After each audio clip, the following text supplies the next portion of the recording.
Will you pray with me? Holy One, may the words of our mouths and the meditations of our hearts be acceptable to you, O Lord, our rock and our Redeemer. Amen. During my seminary training, speaking of not throwing out names, I'm going to share another one with you. I read this very short book. It's like 60 pages. There's a second part that is a little bit, a couple more pages, but it's really just this very, very, very short book. It's called The Practice of the Presence of God. And it's a collection of conversations and letters of Nicholas Herman, more widely known as Brother Lawrence. And the spirituality that bore this book has profoundly impacted the way that I understand my own spirituality. His story goes like this.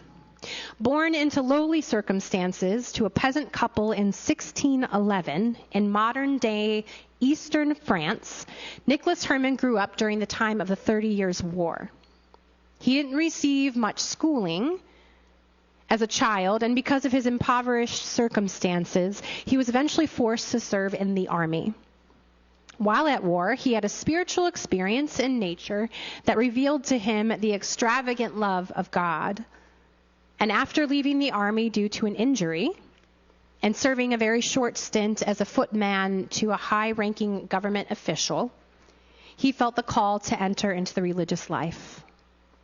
Taking vows as a lay brother in the order of Descalced, I think is how you pronounce it, Carmelites in Paris, taking the religious name Lawrence of the Resurrection, and was referred to from then on as Brother Lawrence. He served and he lived in this monastic community for the rest of his life, spending the majority of his time working in the kitchen, only being reassigned to an easier task as a sandal maker when his leg became ulcerated. This was a simple man with a simple devotion to God. Brother Lawrence came from little means and devoted his life to doing menial work, cooking and cleaning for his community. He didn't have a seminary education, nor did he seek becoming a formal clergyman. Instead, he found deep satisfaction and fulfillment in a quiet life of service. His name is well known not because he was a great chef, though I imagine he probably was, or because of his in-depth theological treatises that are difficult to even comprehend, but because of his spirituality and the way with which he lived his life, devoting all his moments to remaining in the presence of God. Always, in all circumstances, the seemingly sacred and the seemingly ordinary. And it wasn't until after his death that this collection of writings and conversations were compiled into the book.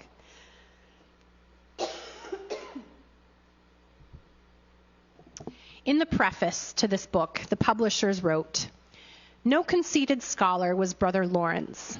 Theological and doctrinal debates bored him, if he noticed them at all. His one desire was for communion with God. We find him worshiping more in his kitchen than in his cathedral. He could pray with another, 'Lord of all pots and pans and things, make me a saint by getting meals and washing up the plates.' And he could say, 'The time of business does not with me differ from the time of prayer, and in the noise and clatter of my kitchen, while several persons are at the same time calling for different things, possess God in as great tranquility as if I were upon my knees at the Blessed Sacrament.'" A great teacher indeed. Now, I'd like to share with you that I relate more to Brother Lawrence than to those leaders that Jesus was referring to in our gospel message. Humble and devoted to a simple life of service and prayer. Though I absolutely recognize that is an oversimplified view of his life, because he was a human and much more complex than that, as we all are. I certainly aspire to live as congruently to my ideals as he seemed able to do. But honestly, today's gospel passage felt a little too close to home That feeling like, stop preaching at me, Jesus? But before we untangle these words of judgment from Jesus, it feels really important to recognize that Jesus wasn't speaking against Judaism, or even the Pharisaical tradition of Judaism. Jesus was a devout Jew.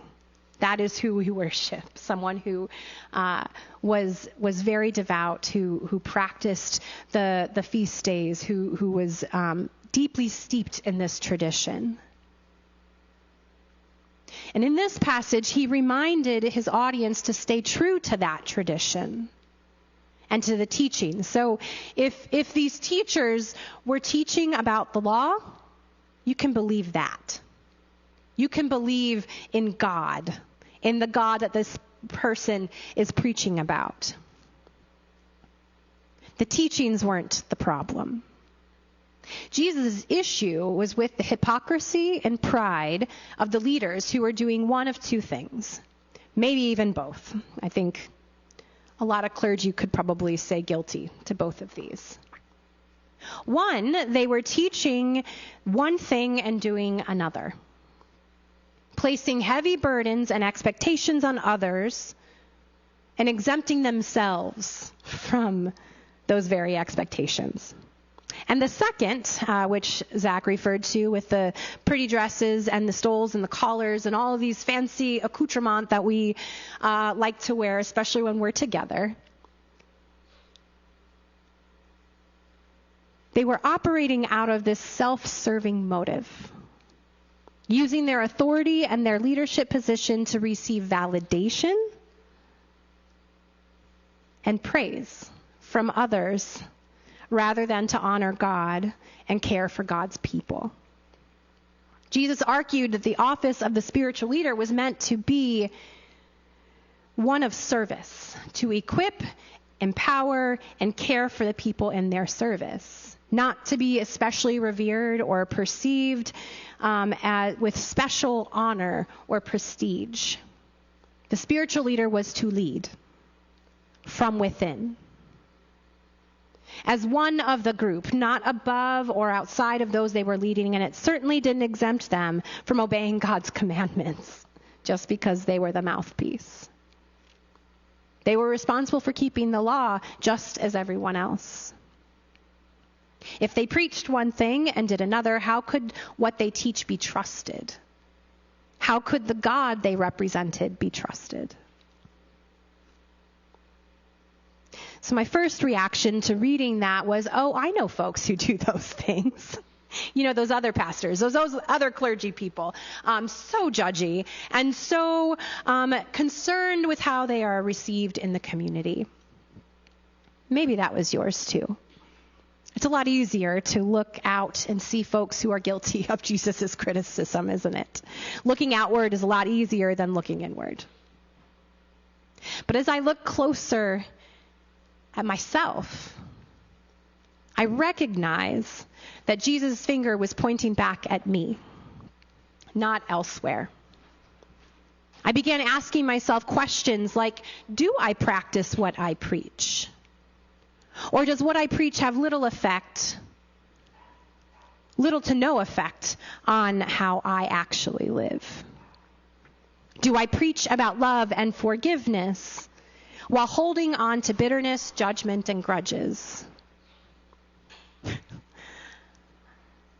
Do I preach about gentleness and then go home and yell at my children? Or do I do that here before the service when they're at me screaming? It might be accurate today. Are there times when my motives are a bit more mixed than I'd like to admit? Do I want to be liked, admired even? Does it feel good to be recognized for the good that I do? I wish my answers to these questions were a resounding no, but I know that they're not. I, like everyone else, am a person comprised of mixed motives, and my personhood is complex. I have a little bit of baggage. Yeah. Pride mixed with power and authority has a way of obstructing our view of Jesus. And I'm not free from those trappings either. So I want to say, cool, Jesus. If I can't quite seem to get my insides to match my outsides or keep my pride and tendency for self-aggrandizement in check, why even try? And if the ways that I mess up are responsible for leading others astray, why say yes to leading? That seems too costly. What I've come to believe is that faith is a lifelong journey. The only reason that we ever stop growing is because we close ourselves off from growth and from learning. We tell ourselves that this is the way it's always going to be, or I've done all my growing and I'm the best version of myself and have nothing left to learn. But we might notice that these options are all dependent on our own capacity. What if instead we believe that God isn't done with us yet? What if we believe that we are always in process? That we can receive rebuke or correction so that we can see ourselves more clearly and change and do differently? What if it's possible that we actually do mature? That we grow and get better? That our motives can become more and more pure, and we keep on trying, even when it feels impossible. Because God is leading us, and that God that we trust and we believe in makes all things possible. I love our psalm from today, particularly verses 33 through 36, which didn't show up on our slideshow. I'm so sorry, but good thing I'm going to read it to you again. God turns rivers into desert, watery springs into thirsty ground, fruitful land into unproductive dirt when its inhabitants are wicked. But God can also turn the desert into watery pools, thirsty ground into watery springs where he settles the hungry. It's like God can also raise us up if we allow ourselves to see ourselves honestly. If we can receive the rebuke, the correction, the discipline, and follow Jesus. The ways of Jesus lead to life for all of us, and these words of judgment are a call back to life. It was a call specifically to leaders who had gone astray, so I certainly take that very seriously. But the temptations of pride and ego come at all of us. And all of us know what it's like to live inconsistently with our convictions. The good news is that God is not done with us yet. As long as we have breath in our lungs, change is possible. That is what discipleship is. Following Jesus in the specifics of our lives and allowing God to transform our hearts and minds day by day. And that is a process that doesn't end. Though an imperfect human, like the rest of us, I think Brother Lawrence was onto something. If we engage in the practice of being in the presence of God always, our focus sharpens. And things like ego and pride get a little more fuzzy, and their power over us weakens. May that be our aim. And as we do the hard work of examining our hearts, may we know that God is for us and doesn't leave us to do this work alone.